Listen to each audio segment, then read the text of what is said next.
Assalamualaikum warahmatullahi wabarakatuh. Perkenalkan, nama saya Konsa Diwatsila dengan NIM 1302404.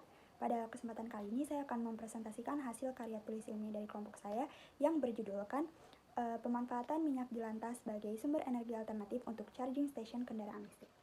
Presentasi ini akan saya mulai dari bab 1 yang berisikan latar belakang, rumusan masalah, ruang lingkup kajian, tujuan penelitian, metode, serta sistematika penulisan. Minyak jelantah adalah limbah minyak goreng bekas pakai yang jika digunakan berulang kali maka akan berbahaya bagi kesehatan. Dan jika dibuang begitu saja maka akan mencemari lingkungan. Padahal minyak jelantah berpotensi untuk diolah menjadi biodiesel, yaitu bahan bakar alternatif ramah lingkungan yang bernilai ekonomi. Di sisi lain, kendaraan listrik di Indonesia berkembang cukup pesat, tetapi pengisian dayanya masih bergantung pada listrik dari PLTU batubara. Oleh karena itu, karya tulis ini mengusulkan solusi untuk mengatasi masalah-masalah tersebut, yaitu dengan memanfaatkan minyak jelantah sebagai sumber energi alternatif bagi charging station kendaraan listrik. Berdasarkan latar belakang tersebut, ada dua rumusan masalah yang kami angkat.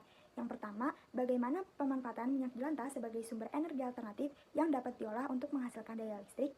Yang kedua, bagaimana kinerja biofuel hasil pengolahan minyak jelantah dibandingkan dengan listrik dari generator diesel sebagai penyedia energi untuk charging station kendaraan listrik.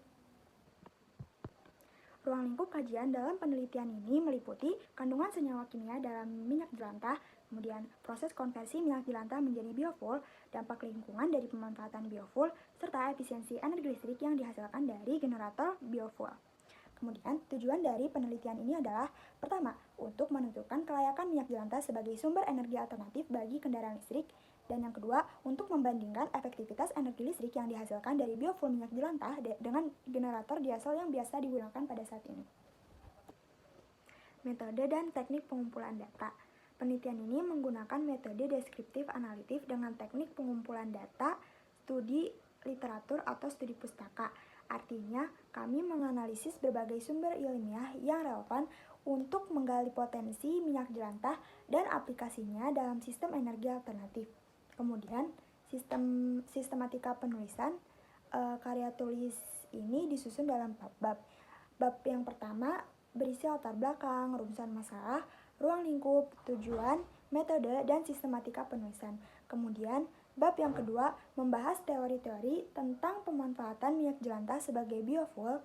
Bab ketiga menjelaskan pemanfaatan biofuel sebagai sumber energi alternatif untuk charging station. Dan bab keempat berisi simpulan dan saran pengembangan ke depannya. Nah, kemudian yang kedua itu ada teori dasar tentang pemanfaatan minyak jelantah. Yang pertama, apa sih minyak jelantah itu? Minyak jelantah itu adalah minyak goreng bekas pakai yang digunakan berkali-kali. Nah, rusaknya minyak goreng ini menjadi minyak jelantah karena mengalami proses hidrolisis. Kemudian yang kedua, kandungan senyawa kimia pada minyak jelantah. Minyak jelantah disusun dari berbagai senyawa. Ada asam lemak jenuh dan asam lemak tidak jenuh. Nah, penggunaan berulang pada minyak jelantah dengan suhu tinggi menyebabkan perubahan kandungan minyak jelantah. Minyak akan mengalami proses oksidasi sehingga kandungan asam lemak tidak jenuh dengan struktur cis akan berubah menjadi struktur trans. Nah, selanjutnya ada proses konversi minyak jelantah menjadi biofuel. Secara singkat, proses ini melibatkan reaksi kimia antara asam lemak bebas dan alkohol dengan bantuan katalis. Kemudian, proses konversi biofuel menjadi energi listrik. Biofuel seperti biodiesel dibakar untuk menghasilkan energi panas yang diubah menjadi energi mekanik dan selanjutnya menjadi energi listrik dengan bantuan generator. Untuk penjelasan terkait proses konversi minyak jelantah menjadi biofuel dan proses konversi biofuel menjadi energi listrik akan dibahas lebih lanjut pada bab 3. Kemudian ada hasil pengujian dan kesimpulan literatur. Menurut penelitian Sakinah Himafrezekia 2017, biodiesel 10% memiliki nilai kalori tertinggi. Sedangkan biodiesel 100% menunjukkan efisiensi termal paling tinggi. Biofuel menawarkan solusi energi berkelanjutan, meskipun performa daya mekaniknya lebih rendah dibandingkan solar biasa. Nah, selanjutnya kita memasuki bab 3 yaitu pembahasan. Nah, minyak jelantah ini nantinya akan diubah menjadi biodiesel yang kemudian akan kita konversi menjadi energi listrik sebagai sumber energi alternatif untuk charging station kendaraan listrik. Nah, tentunya minyak jelantah ini melewati berbagai macam proses dong. Nah, seperti apa sih prosesnya? Mari kita lihat lebih dalam. Nah, di sini ada tahapan dasar pengolahan minyak jelantah. Yang pertama itu ada pembersihan awal. Nah, tahapan ini bertujuan untuk menghilangkan partikel-partikel seperti sisa makanan dan bumbu. Nah, proses ini juga membantu meningkatkan kualitas minyak jelantah sebelum masuk ke tahap pemurnian selanjutnya. Kemudian yang kedua ada netralisasi.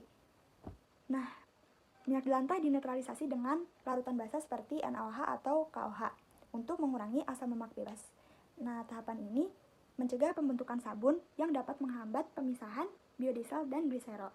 Kemudian yang ketiga ada proses bleaching. Proses bleaching dilakukan setelah netralisasi untuk menghilangkan warna dan kontaminan dalam minyak. Bahan pemutih digunakan untuk mengangkat pigmen dan senyawa yang tidak diinginkan, sehingga minyak menjadi lebih jernih dan siap untuk ditransestrifikasi. Selanjutnya kita masuk ke metode konversi minyak jelantah. Yang pertama itu ada metode transestrifikasi. Nah, metode ini tuh metode yang paling umum digunakan untuk menghasilkan biodiesel dari minyak jelantah. Metode ini melibatkan reaksi antara trigliserida dengan alkohol dengan katalis yang nantinya akan menghasilkan metil atau ethyl ester dengan gliserol sebagai produk samping. Nah, yang kedua ada catalytic cracking. Metode ini memecah rantai karbon panjang dari minyak jelantah menjadi molekul yang lebih pendek untuk menghasilkan biofuel. Kemudian yang ketiga itu ada hydrotreating, yaitu metode yang menggunakan hidrogen dan katalis untuk menghilangkan oksigen dari molekul minyak jelantah melalui proses oksigenasi. Nah, hasilnya adalah green diesel, yang mana green diesel ini mirip dengan solar fosil dan memiliki kualitas yang lebih baik dibandingkan dengan biodiesel. Selanjutnya kita akan membahas teknologi konversi biodiesel menjadi energi listrik. Yang pertama ada penyimpanan bahan bakar. Bahan bakar di sini yaitu biodiesel yang akan disimpan dalam dairy tank, kemudian akan dialirkan menuju nozzle dan suhunya dinaikkan. Kemudian kompresi udara. Udara yang dikompresi mengalami peningkatan temperatur hingga sampai akhir tahap kompresi yaitu sekitar 10 derajat Celcius sebelum titik mati atas. Kemudian penyalaan ruang bakar.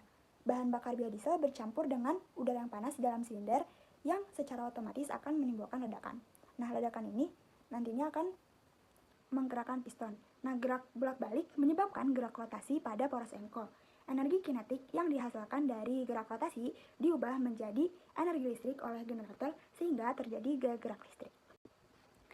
Selanjutnya, integrasi sistem energi minyak jelantah dengan charging station. Nah, energi listrik yang sebelumnya kita peroleh ini kemudian akan dihubungkan dengan charging station yang nantinya dapat mengisi daya pada kendaraan listrik. Nah, untuk skala besar, sistemnya terpisah antara generator dan stasiun pengisian. Sementara untuk skala kecil bisa digabung jadi satu sistem yang lebih praktis. Nah, yang terakhir kita masuk ke efisiensi dari konversi biodiesel ke energi listrik. Yang pertama, energi listrik dihasilkan dari generator biodiesel yang kemudian dialirkan ke charging station di mana arus diubah dari AC ke DC dan kemudian arus tersebut disimpan dalam baterai. Nah, efisiensi totalnya itu seperti dalam slide sekitar 19,66%. Nah, kesimpulan yang dapat diambil dari penelitian ini yang pertama, minyak jelantah berpotensi menjadi sumber energi alternatif ramah lingkungan melalui konversi menjadi biodiesel. Yang kedua, kerja biodiesel cukup kompetitif dibanding diesel dengan emisi lebih rendah dan lebih berkelanjutan. Dan yang ketiga, integrasi biodiesel dengan charging station dapat meningkatkan efisiensi pengisian daya hingga 19,66%, menunjukkan potensi sebagai pengganti energi fosil. Dan yang terakhir, kemudian saran, yaitu peningkatan teknologi konversi, kemudian edukasi dan sosialisasi kepada masyarakat, dan pengembangan infrastruktur charging station berbasis biodiesel. Mungkin cukup sekian yang dapat saya sampaikan, kurang lebihnya mohon maaf. Wassalamualaikum warahmatullahi wabarakatuh.